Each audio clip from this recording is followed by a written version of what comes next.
Hermanos, a través del catecismo, que ya tenemos buen tiempo estudiándolo, hemos aprendido al principio del catecismo acerca de Dios. Hemos aprendido acerca de la ley de Dios, de su juicio y de la misericordia que ha tenido para con nosotros. Hace unas semanas me tocaba hablar acerca de la misericordia del Señor y nada más porque esto me edificó mucho aprenderlo. ¿Qué significa la misericordia del Señor? Es la compasión por la miseria ajena del hombre. El Señor es misericordioso porque ve nuestra miseria y nos levanta y nos toma y nos justifica en nuestro Señor Jesucristo. Después de aprender de Dios el Padre, fuimos a nuestro Señor Jesucristo, al Hijo eterno de Dios. Vimos su perfecta vida, su perfecto sacrificio y la gloriosa resurrección. La semana pasada con nuestro hermano Alex Jr. vimos que nuestro Señor ascendió al cielo y está sentado a la diestra de Dios Padre Todopoderoso, y de ahí ha de venir a juzgar a vivos y muertos. Nuestro pastor, predicando en Isaías 49:50, nos hablaba también de nuestro Señor Jesús, como Él es el verdadero Israel. Y hoy, hermanos, tenemos una sola pregunta en todo el catecismo, una sola pregunta y una muy importante pregunta. Les puedo decir que no voy a tener el tiempo suficiente para profundizar en esta pregunta y que todos salgamos con un entendimiento profundo, pero voy a hacer un esfuerzo de, con la respuesta que da el catecismo, que tomemos la mejor parte, hermanos, y seamos edificados a través de esta doctrina. La pregunta del Día del Señor número 20 dice así: ¿qué crees respecto al Espíritu Santo? Respondamos juntos, hermanos, a esta respuesta. En primer lugar, que Él es el Dios verdadero y coeterno en el Padre y el Hijo. En segundo lugar, también Él me ha sido dado para hacerme partícipe de Cristo y de todos sus beneficios por medio de la fe verdadera, y para consolarme y permanecer conmigo hasta la eternidad. En la primera parte, hermanos, de la respuesta, en primer lugar, que Él es el Dios verdadero y coeterno con el Padre y el Hijo, la primera referencia que tenemos en cuanto al Espíritu Santo en la Biblia es apenas en Génesis 1:2. Y el Espíritu de Dios se movía sobre la faz de las aguas. Y así vemos el Espíritu Santo de Dios desde el principio de las Escrituras tomando parte. Y el Espíritu Santo de Dios no estaba nada más allí vagando sobre la faz de la tierra sin hacer nada, sino que en Isaías 48, que nuestro pastor predicó también hace unas semanas atrás, el versículo 16 dice: acercaos a mí, oíd esto, desde el principio no hablé en secreto, desde que eso se hizo allí estaba yo, y ahora me envió Jehová el Señor y su Espíritu. Y aquí, hermanos, podemos apreciar la autoridad y el lugar del Espíritu Santo de Dios al enviar a nuestro Señor Jesucristo a la tierra. Y ahora en Isaías 48, que nuestro pastor predicó en la interpretación que él enseñó, hablaba de que esta podría ser una tipología de Cristo, aunque Isaías era el que estaba hablando. Pero aquí vemos el rol, hermanos, del Espíritu Santo de Dios, que no es menor al Padre, sino que es coigual y coeterno con el Padre y el Hijo. Consideremos y tengamos en muy alta estima al Espíritu Santo de Dios, hermanos.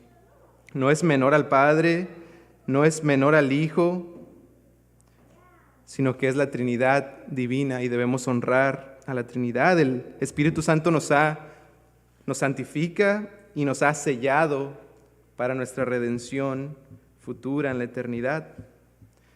En segundo lugar, dice la respuesta, también me ha sido dado para hacerme partícipe de Cristo y de todos sus beneficios por medio de la fe verdadera.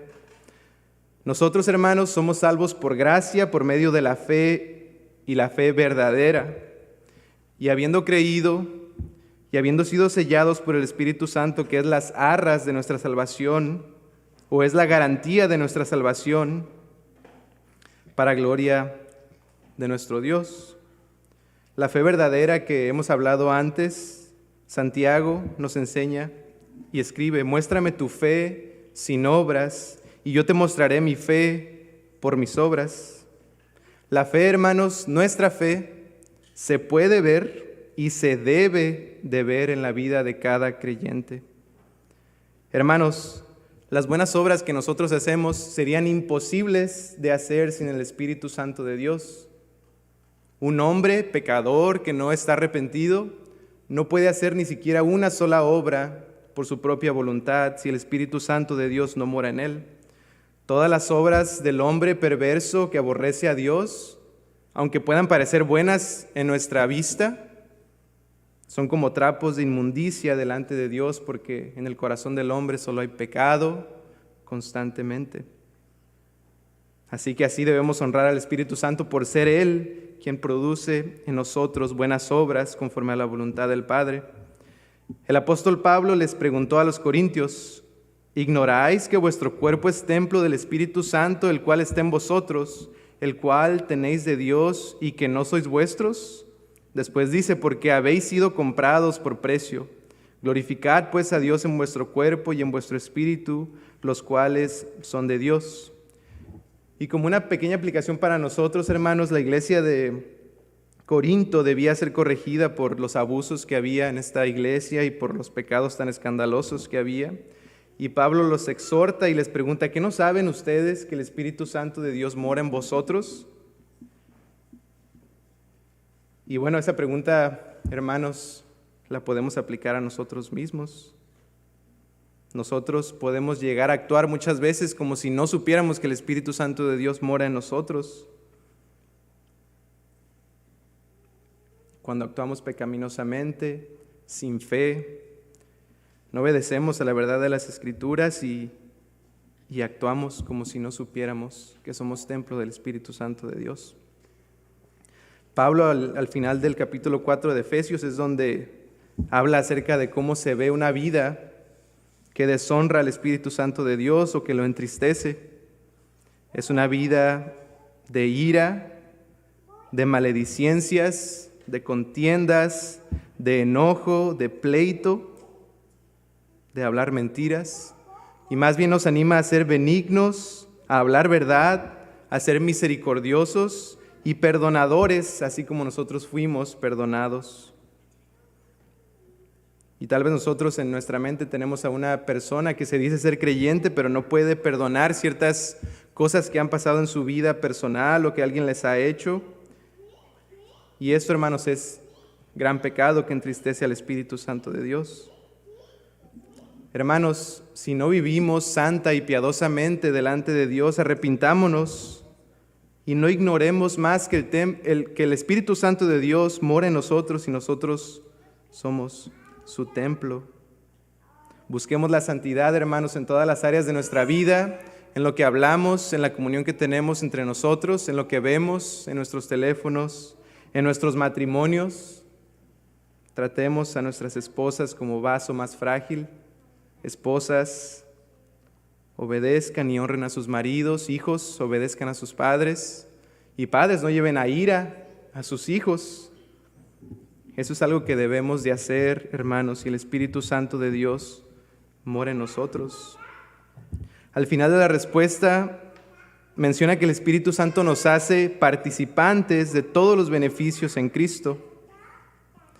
La última vez que me tocó el catecismo, hermanos, yo hablaba acerca de Poncio y Pilato, cómo Cristo fue maldito en la cruz y él mismo profetizó esto.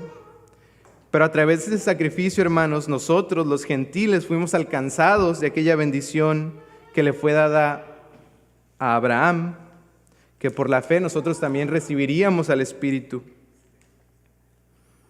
¿Y con qué propósito íbamos a recibir al Espíritu, hermanos? Con el propósito de obedecer y de ser rociados con la sangre de nuestro Señor Jesucristo para justificación.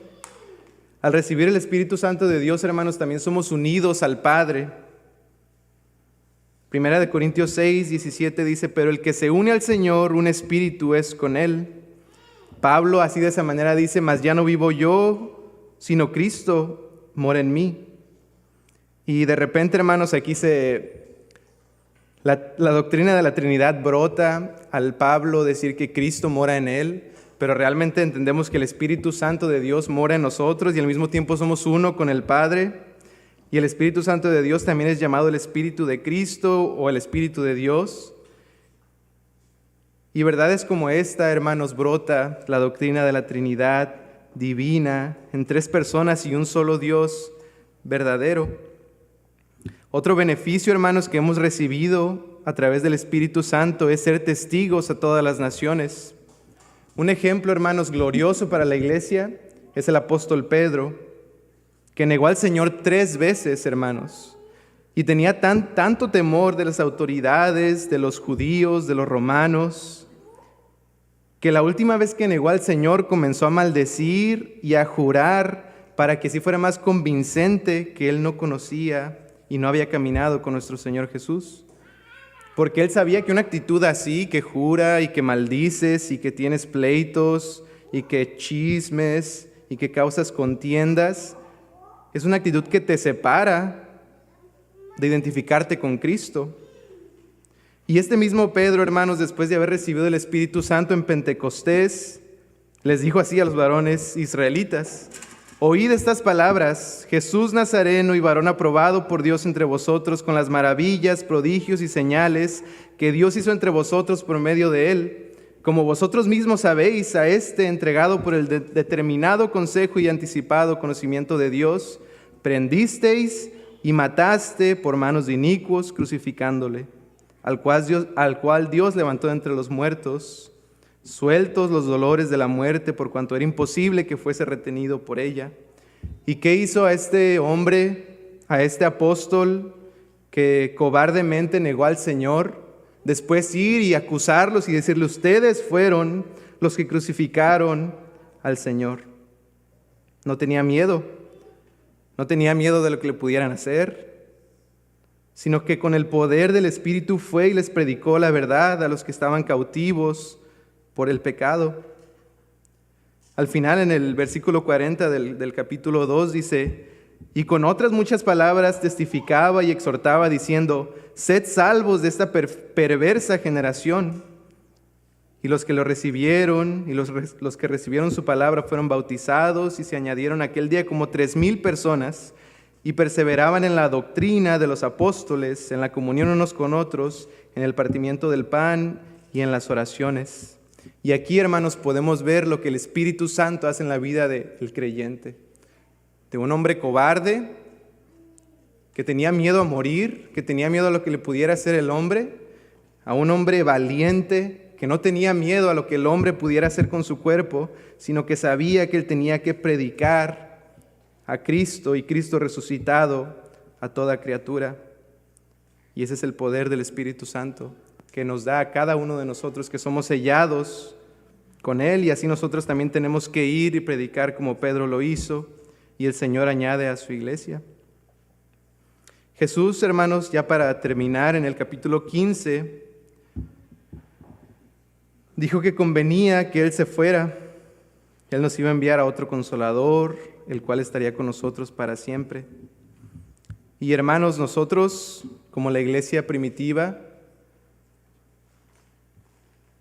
queremos ser consolados, queremos tener paz en lo que hacemos. El Espíritu Santo de Dios nos ha sido dado para que seamos consolados. El versículo 31 de Hechos, del capítulo 9, dice: las iglesias tenían paz por toda Judea, Galilea y Samaria, y eran edificadas andando con temor del Señor y se acrecentaban, fortalecidas por el Espíritu Santo. El Espíritu Santo nos ayuda en nuestra debilidad, mora en nosotros, nos ayuda a llevar a cabo la voluntad del Padre, intercede por nosotros con gemidos indecibles conforme a la voluntad de Dios. Y si nosotros, hermanos, hemos tenido en poco al Espíritu Santo de Dios, debemos de arrepentirnos por nuestra gran falta de fe y de entendimiento. Queremos honrar al Espíritu Santo en nuestra vida, hagamos su voluntad, amando la perfecta ley de Dios, seamos fieles testigos de nuestro Señor Jesucristo. La vida piadosa honra al Espíritu Santo. Menospreciar la obra del Espíritu Santo es pecado que necesita arrepentimiento. Él nos fortalece, nos consuela, nos ilumina y nos santifica. Y debemos anhelar de ver ese poder, hermanos, en nuestra iglesia local, entre nosotros, entre los hermanos. Y para esto, hermanos, debemos de andar conforme al Espíritu todos nosotros, juntos participar de este culto en unidad, cantar en unidad, sabiendo que tenemos el privilegio de cantarle a nuestro Dios, de cantar juntos un día a la semana solamente, y rogarle en oraciones ver su obra manifestada en los incrédulos, en los nuevos creyentes, para que crezcamos a la madurez que necesitamos todos crecer. Y así cuando entramos todos, hermanos, a este servicio, entramos con alegría, sabiendo que el Espíritu Santo está obrando en la congregación local, y disfrutamos, y no podemos quitar la sonrisa de nuestro rostro, porque sabemos que el Dios Santo está trabajando en su iglesia local. Si se pueden poner de pie, hermanos, todos juntos, me gustaría que me acompañaran en su Biblia al Evangelio del apóstol Juan, capítulo 16. Y como yo no lo puedo decir mejor, hermanos, que lo que está escrito en las Escrituras, vamos a leer juntos Juan 16, versículo 4. Vamos a leer ahí la obra del Espíritu Santo.